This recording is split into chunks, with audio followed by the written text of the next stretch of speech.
Negara produsen kendalikan dunia perdagangan lalu kendalikan dunia keuangan. Itu persepsi old mind. Pasar modal dan pasar uang lah sebenarnya pengendali dunia keuangan. Dan ini persepsi new mind. Neraca perdagangan positif dianggap baik dan solusi bernegara oleh old mind. Faktanya selama menjabat malah impornya membesar. Lalu selalu negatif dagang dengan kakak tertua Tiongkok. Jujur, entah bagaimana kok sekarang kakak tertuanya negara komunis ya. Dan diterima luas lagi pemahaman bahwa tidak apa-apa bekerja sama dengan negara komunis. Yo wes, kita lanjut. Toh jabatan old mind ada batasnya. Kembali ke kalimat awal, negara produsen akan kendalikan dunia perdagangan dan dunia keuangan. Itu strategi Tiongkok. Di mana negara defisit alias yang Tiongkoknya surplus, pasti negara yang kalah tersebut akan dipaksa pakai yuan. Catat ya, ketika sebuah negara pakai mata uang negara lain untuk transaksi, artinya negara tersebut kalah ekonominya. Kita lihat strategi serangan ekonomi dari ilmu ekonomi. Money 1.0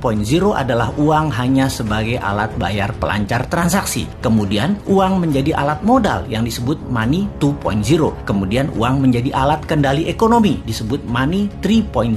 Salah satunya debt trap. Yang Tiongkok lakukan pintar. Dari money 1.0 langsung ke 3.0. Karena ya memang Tiongkok nggak punya Wall Street, tempatnya money 2.0. Kita lompat sebentar sebelum balik ke money 3.0 agar sambungannya paham. Sejarah Partai Komunis di Tiongkok, di mana orang-orang nasionalis kabur keluar Tiongkok ketika komunis berkuasa dengan tangan besi. Satu ke Taiwan, jadi negara yang dipayungi Amerika. Yang kedua ke Hong Kong, jadi city country di bawah Inggris. Keduanya, Taiwan dan Hong Kong ekonominya maju pesat sejak tahun 60-an hingga saat ini. Sejak tahun 1989, reformasi ekonomi di Tiongkok melawan hegemoni IMF mulai dijalankan secara gerilya, main dengan globalis dan main dengan double standard, yaitu renminbi yuan. Catat sekali lagi, nantinya kita new mind akan pakai strategi yang sama ini, kecuali kalian masih suka dengan old mind yang sekarang berkuasa. Apa yang Tiongkok lakukan setelah memutuskan melawan IMF, namun di permukaan pura-pura taat pada Amerika? Ini terjadi di zaman Deng Xiaoping awal mulanya. Mereka jadi negara produsen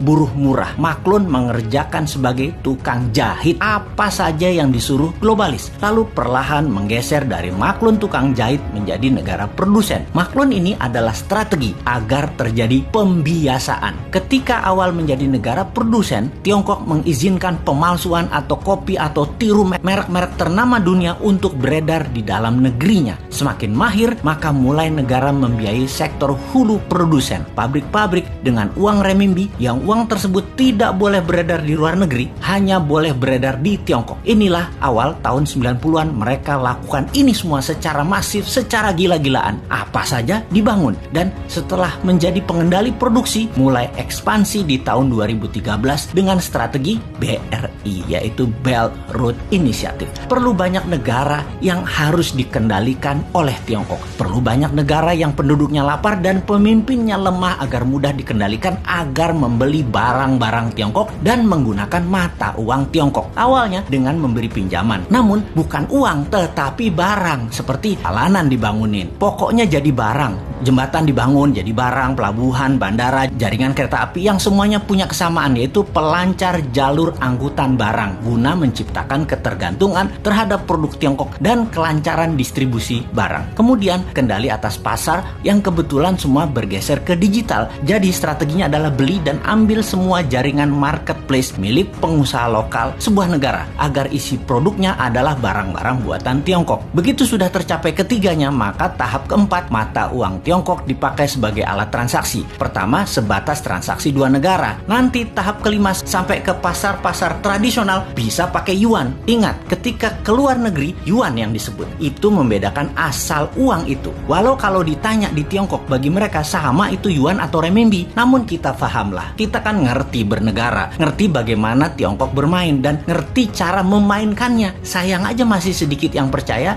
dan masih banyak yang tidak peduli. Wajar kalau masyarakat tidak tahu, namun pejabat yang tidak peduli dan tidak tahu juga banyak banget. Apalagi yang mau menari jadi presiden di 2024. Rasanya nggak ada yang paham beginian. Yang penting gue populer dan rakyat pilih gue.